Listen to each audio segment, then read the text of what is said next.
Hi, Cherie Fogarty here, founder of Creating My Best Life and Habit Gratitude for Kids, where we show you how to get happier and more grateful children and be happier and more grateful yourself. And this week's super simple tip for busy moms and dads for bringing more gratitude and happiness into your home this week is actually based on shaping your thoughts.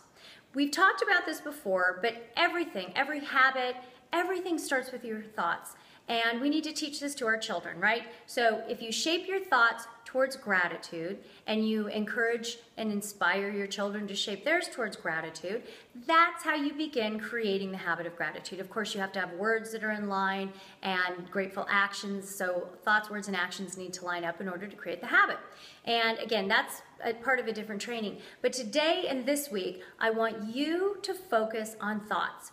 Now, we've done this before where we pay attention, we're aware of our thoughts, we encourage our children to too. But this week it's a little different. Because while it's wonderful and something we need to do and shape our thoughts towards positive thoughts, being grateful for what we have, paying attention, being aware, one of the biggest obstacles to teaching our children to be more grateful and frankly remembering to be ourselves is just this world we live in. It's a very materialistic world. It seems like everywhere you turn and everywhere our children turn, more importantly, we're bombarded with things that we think we have to have. Entitlement and ingratitude and unhappiness everywhere you turn, despite how much people have. I mean, we all know the stories of the celebrities or the politicians or whomever that seem to have everything. Fame, fortune, you name it, power, and they're miserable. But yet they want more and more too. So our children, whether from pop culture, the internet, reality TV, TV in general, magazines, school, peer groups, everywhere they turn, they are not being taught to shape grateful thoughts. It's in fact the opposite, and so are we. So how can we deal with that? Obviously choosing our thoughts and being grateful. But how about we give our kids a little break this week and ourselves a break from all of this stuff out there? The only place we really can affect change and that we can really encourage our children to be grateful is at home. Because everything out there, for the most part, is encouraging them not to be. So this week, they're already exposed to enough. They're already exposed to enough out there. In our homes, let's make it a safe zone from entitlement and ingratitude, at least that which we have control over. So maybe just for this week, keep it going if you like it, but just this week, turn off the reality TV. Turn off at least the negative kind of reality TV. I mean, we've been watching MasterChef Junior. That's positive reality TV, I think. But generally speaking, reality TV is not good for you or good for your kids when it comes to wanting to be more grateful. Turn off the shows where everything is about having more and doing, just more and more things, not for the right reasons. Having more and wanting more is perfectly fine. But this week we're focusing on what we're grateful for already. You can always want more, but when it's based on the right things, and that's a topic for another time. But basically, take out the magazines. I mean, how many times do you go through magazines and catalogs during the week and say, oh my gosh, never even thinking before you open the pages of that magazine that you needed any of the things in it, or the catalog. But as soon as you open that catalog, wow, oh, I need this, I need that, I want this. It goes on and on. It's true for us, right? And it's certainly true for our children. Fashion magazines, oh my gosh, I have 4 daughters. We don't even have them in the house. That was one thing, they can see what they see out there, but from day one, when I gave birth to my first daughter, all the fashion magazines left my house because I know how they made me feel as a woman. I never wanted my children. And then after having 4 daughters, I got rid of, I had already gotten rid of them and the kids started to want to bring them in. And I said, you can see them at your friends' houses. That's just our family. We're not doing it. And they actually don't even like them now, which is great. But think about how, as a woman, those things make you feel. Didn't want that for my daughter. So get rid of those magazines, at least for the week, if you don't want to throw them away.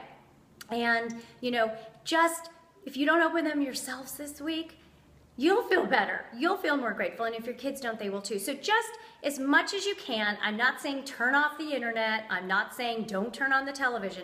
I'm just saying within your control, little baby steps, try to take some of the things that expose your children and yourself to ingratitude, unhappiness, and entitlement. The material things that it's human nature to want. And there's nothing wrong with wanting, but maybe just this week, put them aside, put the catalogs and the magazines in a drawer, maybe choose some different programming on the TV, and while you're at home, help your children focus on everything around you there that that you already have to feel grateful for. The people, the places, the things about yourself, the things about your children. Focus on those things this week and just see how you feel at the end of the week. Stop watching the news for a week, 1 week. It's not gonna hurt you to stop the news for a week. Have somebody call you, that's what I do. If something major happens that you need to know about, have somebody call, let you know, just for a week, just for a week. Make it a grateful and happy zone in your house to the extent possible in the real world, I get it, and just see what happens. So that's it. Nothing super specific. You get to choose how you want to apply this tip this week, but I hope you'll do it. I hope that you'll pick one of those things, even just one thing, magazines and catalogs, and put them away, and just see what a difference it can make for you and for your children. Take a breath. Not be exposed to all of it every minute of every day. It's actually a huge stress reliever too. So anyway, that's it. Super simple, right? But remember, knowing it and doing it are two different things. So if you want the benefit of this tip this week, make sure to do the tip this week with your kids.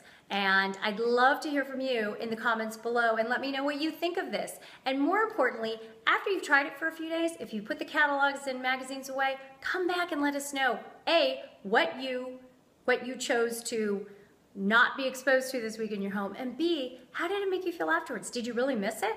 Or were you happy not to be exposed to it? And just, again, just see how it goes. We're shaping thoughts. We're focusing our awareness on gratitude and all we have to be grateful for instead of all those other things that advertisers and marketers and people who want our money are telling us we should want. There's a big difference. That's it. Thank you so much, as always, for being here. If you want even more tips, tools, strategies, and ideas for how to get happier, more grateful children and to be happier, more grateful yourself, head over to CherieFogarty.com after the episode, if you're not already there, and sign up for email updates. Thanks so much for watching, for being a mom or dad, and for everything you do each and every day to be the best one you can be. It's a big job. You're fighting an uphill battle against society, but it's worth it. This is so important because we can have happier, more grateful children. We can be happier, more grateful ourselves, and we can, and we are changing the world. One child and one family at a time, starting with our own. Thanks so much for being here, and I'll see you next time.